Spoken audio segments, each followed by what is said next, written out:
ನಿಮ್ಮ ಮತ್ತು ಸರೋಜಿತಾ ಇವರ ಒಂದು ಬಾಂಧವ್ಯ ಹೇಗೆ? ಒಬ್ಬ ತಾಯಿ ಮಗಳ ಬಾಂಧವ್ಯ ಹೇಗಿರುತ್ತೆ ಹಾಗಿತ್ತು ಕಂದ. ಏಕೆಂದರೆ ಅವರು ನನ್ನನ್ನು ನೋಡ್ತಾ ಇದ್ದಿದ್ದೇ ಹಾಗೆ, ನನ್ನ ಹತ್ರ ಮಾತಾಡ್ತಿದ್ದಿದ್ದು ಹಾಗೆ, ಅಥವಾ ನನ್ನನ್ನು ಅಷ್ಟೊಂದು ಪ್ರೀತಿಯಿಂದ ಒಂಥರ ಅಪ್ಕೊಳ್ತಾ ಇದ್ದಿದ್ದು ಹಾಗೇನೆ. ಏಕೆಂದರೆ ಇವ್ರ ಮನೆಗೆ ಬಂದಾಗ ಇವ್ರ ಮನೆಯಲ್ಲಿ ಎಲ್ಲ ಫುಲ್ ಊಟ ಮಾಡೋದು, ಅಥವಾ ನಮ್ಮ ಮನೇಲಿ ಆಚಾರ ಅದು ತೊಗೊಂಡು ಬಾ ಅನ್ನೋದು. ನನಗಿಂತ ಹೆಚ್ಚಾಗಿ ನಮ್ಮ ಯಜಮಾನ್ರ ಕಂಡ್ರೆ ತುಂಬ ಇಷ್ಟ ಆಯಿತು. ಗೌಡ್ರು ಹೇಗಿದ್ದಾರೆ ಅಂತ ಯಾವಾಗಲೂ ವೇಣುನ ಕೇಳ್ತಾ ಇದ್ರು. ಸೊ ವೇಣು ಅವರು ಜಾಸ್ತಿ ಮಾತಾಡ್ತಿದ್ರು ನನಗಿಂತ. ಆಮೇಲೆ ಇವರು ಮದುವೆ ಕ್ಯಾಸೆಟ್ ಫುಲ್ಲು ನಮ್ಮ ಮನೆಗೆ ಕೊಟ್ಟಿದ್ರು. ಸೊ ಆ ಮದುವೆ ಕ್ಯಾಸೆಟನ್ನೆಲ್ಲನೂ ಒಂಥರ ಎಡಿಟ್ ಮಾಡಿ ಅದೆಲ್ಲ ಮಾಡಿದ್ವಿ ನಾವು.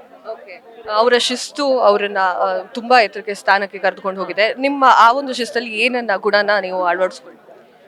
ಡೆಫಿನೆಟ್ಲಿ ಅವರು ಟೈಮಿಗೆ ಕೊಡುವಂಥ ಮಹತ್ವ, ಅವ್ರ ಸಮಯಕ್ಕೆ ಮತ್ತು ಅವ್ರ ಶಿಸ್ತಿಗೆ ಕೊಡುವಂಥ ಮಹತ್ವ, ಅಥವಾ ಅಫ್ಕೋರ್ಸ್ ನಾನು ಒಂದನ್ನು ಅವ್ರ ಕಾಪಿ ಮಾಡೋಕ್ಕಾಗಲಿಲ್ಲ. ಏನು ಅಂದರೆ ಯಾವುದೇ ಒಂದು ಇದು ಮಾಡಿದ್ರು ಪ್ರೆಸೆಂಟಬಲ್ ಆಗಿದ್ರು ಅವರು. ಅಂದರೆ ಅವರನ್ನು ನಾನು ಯಾವತ್ತೂ ಒಂಥರ ಡಲ್ಲಾಗಿ ನೋಡಲೇ ಇಲ್ಲ. Every time she was presentable, she was very ಒಂಥರ ಏನಾದರೂ ಬಂದರು ಅಂದರೆ ಅಷ್ಟೇ ಖುಷಿಯಾಗಿ ಬರೋರು, ಅಷ್ಟೇ ನಿಂತ್ಕೊಂಡು ಮಾತಾಡೋರು. ನಾನು ಆ ಥರ ನೋಡೋದು ನನಗೊಂಥರ ಅವರನ್ನು ಏನೇನೋ ಆ ಥರ ನೋಡೇ ಇಲ್ಲ ಕಣ್. ಅದೊಂದು ದೊಡ್ಡ ಇದು. ಅದನ್ನು ಮಾತ್ರ ನಾನು ಕಲಿಯೋಕ್ಕಾಗಲ್ಲ. ನಾನು ಹೆಂಗಿದ್ರೆ ಹಂಗೆ ಬಂದುಬಿಡ್ತೀನಿ. ಯಾವಾಗಲೂ ಬೈಯೋರು, ನೀನು ಸ್ವಲ್ಪ ಡ್ರೆಸ್ ಮಾಡ್ಕೊಂಡು ಬಾ, ನೀನು ಚೆನ್ನಾಗಿ, ನೀನು ಸ್ವಲ್ಪ ಇದು ಮಾಡ್ಕೊಂಡು ಬಾ, ಮೇಕಪ್ ಹಾಕ್ಕೊಂಡು ಬಾ, ಏನು ನೀನು ಆರ್ಟಿಸ್ಟು, ನೀನು ಎಲ್ಲರೂ ನೋಡ್ತಾರೆ, ಆ ಥರ ಎಲ್ಲ ಹೇಳ್ಕೊಡೋರು. ಸೊ ಅದೆಲ್ಲ ನಾನು ಸಿನಿಮಾ ರಂಗಕ್ಕೆ ಅವರು ಆಗಲಿರೋದು ತುಂಬಲಾರ್ದದ ಅಷ್ಟೇ. ಡೆಫಿನೆಟಾಗಿ ಸಿನಿಮಾ ರಂಗಕ್ಕೆ ಅನ್ನೋದಕ್ಕಿಂತ ನನಗೆ ಕೇಳಿದ್ರೆ ನೀವು, ನಾನು ಮತ್ತೆ ನನ್ನ ತಾಯಿನ ಕಳ್ಕೊಂಡಿದ್ದೆ ಅಷ್ಟೇ.